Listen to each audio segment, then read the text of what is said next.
What's up guys, my name's Chronic, your host here on this Destiny video. In today's video, we're going to be going over the enormous amount of information released in the new Twitch livestream that Bungie had on the 22nd. They basically did a live stream for like 45 minutes or something, like an hour, where they showed off the new House of Wolves, the Reef, all the new locations, the new stuff, and I'm so excited. There's so many cool things to come, and we're going to be talking about a bunch of these things in this video. I'm going to be glazing over a couple of things that I'm just not really sure about, or like the Trials of Osiris, or things I just don't really care about, but we're going to be talking about what was mentioned in it, and I've got a bunch of images on screen of some things on there. So first and foremost, a lot of people have been saying that the new Eris Morn person is Petra, this girl with the purple hair, otherwise known as the jam-colored hair, otherwise known as boysenberry.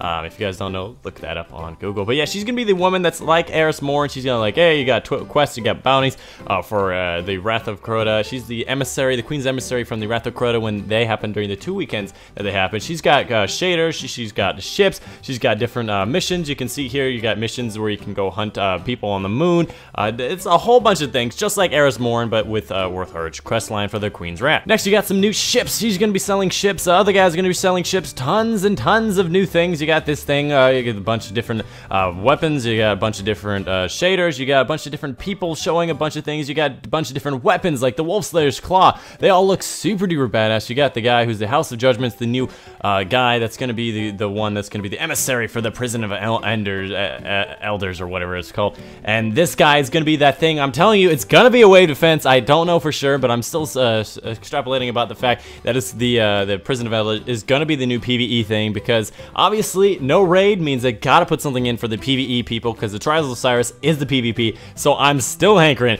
for a nice wave defense mode, and I'm gonna guess this guy is gonna be your emissary for that. He's gonna be like, yo, you did the Prison of Elders, here's some rewards, and you guys can go up to him. He's got a bunch of different things. You got telemetry, bunch of different ships, and a whole bunch of things. Flip-flop onto the PvP side, you've got the Trials of Osiris, is the PvP version, where basically you have to win a bunch of Crucible matches in a row. You get a token to get into Trials of Osiris, and if you keep winning there, if you get a certain number of wins in a row, you get more and more rewards as you go along. If you lose enough matches, you will get kicked out, and you have to re-earn your token back in it. So it's going to be the best of the best with that, give it able to get in there. And he's got a bunch of different things, like a certain reward tiers and all that stuff. As you go along, you get the different caves, the different other things. There's so much more, and you can have these different effects like the Boon of Osiris, which is actually really cool. One thing I wanted to mention is that the Xur actually will start spawning in the Reef area, so he can spawn in the tower or the Reef. My guess is the first spawn, he's probably going to be in the Reef, but I'm not sure.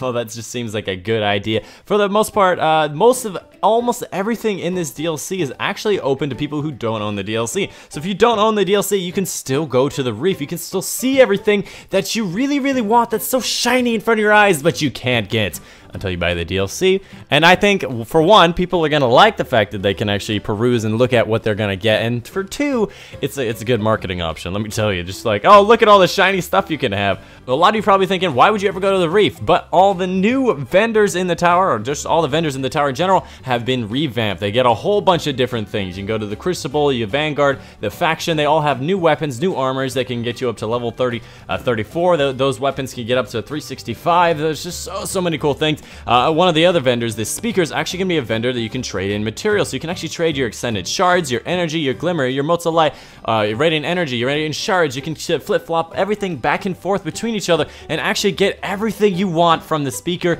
as far as it goes material-wise, except for obviously the planetary materials like Spin Metal, but this is just awesome. You can take all of your Ascended Shards, turn them into Motes of Light, or turn them to Glimmer, or do something and flip-flop them around, get Radiant Shards, just do all this thing. And it's so much fun because you can actually use all this stuff and have an actual use for all those things. Of course, I mentioned all those other things. Now, the next thing is the reforging. If you go to the gunsmith, yet another vendor that you never go to because he's useless once you get to the end game, he has this new thing called reforging. It's kind of like, it's the exact same thing as reforging from the Iron Banner, where you can basically say, oh, I don't like the roll on my weapon, which basically says, oh, if I have like Firefly and I have Clown Cartridge, but I don't really like this, let me re-roll the weapon and see if I can get new perks for it. You basically go to him, give him Mote of light, weapon parts, and some glimmer, and he will re-roll the weapon. So far, from what we know, the only weapons that can be re-rolled are the weapons that drop after you get the DLC. After the DLC releases, it'll be have this little picture of these little hammers crossed here, and it'll say Reforge ready, which means you can reforge them and actually get them re-rolled until you find out exactly what you need and exactly what you want.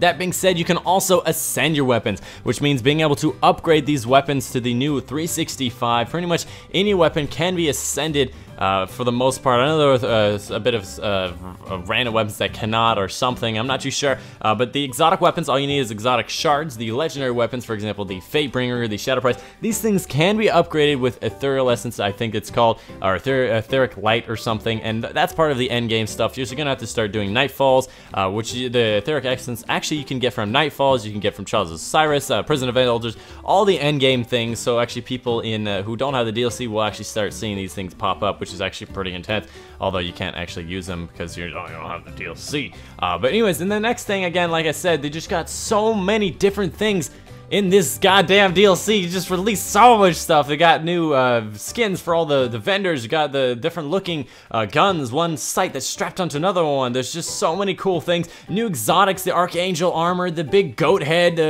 really cool looking exotics, really cool looking weapons, and I am super duper pumped for this. I am absolutely just ecstatic. I am so happy, and I have the feeling this is going to be a really fun time. If I am right about this wave defense, I am going to be having a lot of fun, see how far I can go, if it's not limited and all that stuff. But I am super excited. But anyways, that's the video for you guys today. To recap, this DLC is going to be awesome.